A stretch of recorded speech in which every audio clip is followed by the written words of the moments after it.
Took your seat. All right.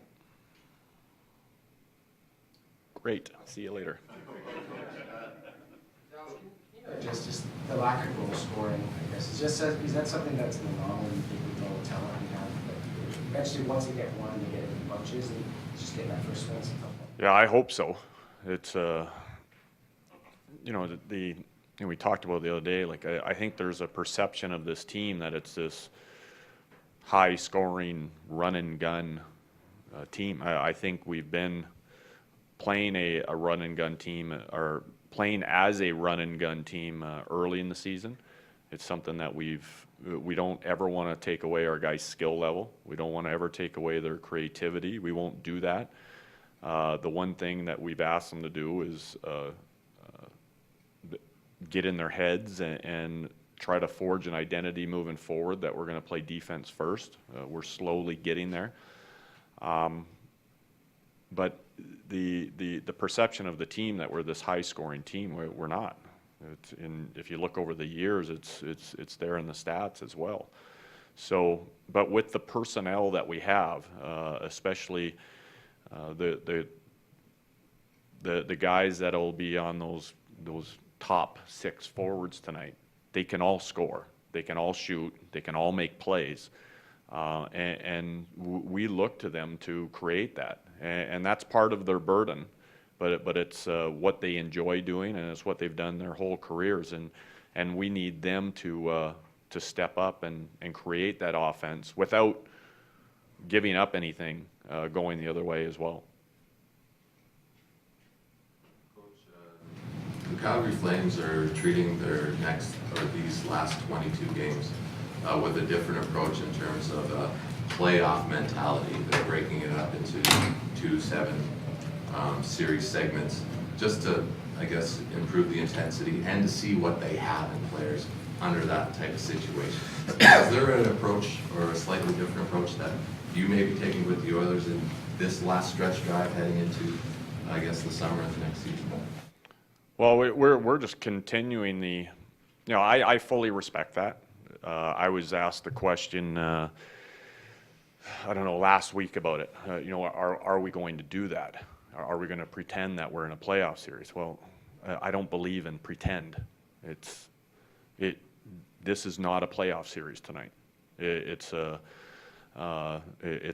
game against 2 rivals, and we're just going about it that we're hammering home our systems. We're hammering home our habits, things that are going to be huge for us to start next season.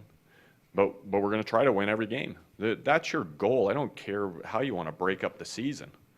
It doesn't matter. Your goal is to win every game, and to break it into a 10-game segment or a 2 or whatever. For me, it's 1-game segments. We're going to do everything we can to win the game tonight. Not the next 4 out of the next 7. We're trying to win 7 out of the next 7.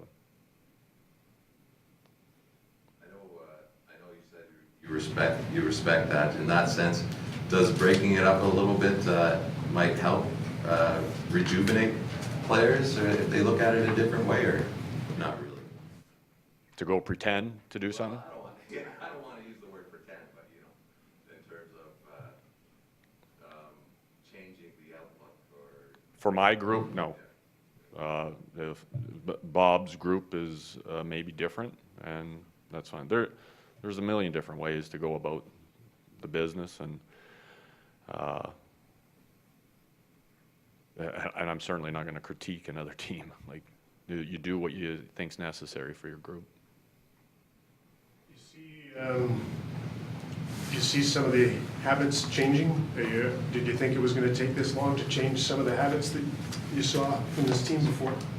I think it's a yes and no answer. Like we've got some guys that have just played a certain way for so long that they've had success individually, but the team hasn't had success. And we're trying to get the habits in place that not only will the individuals will have success when the team has success. Go about it that way.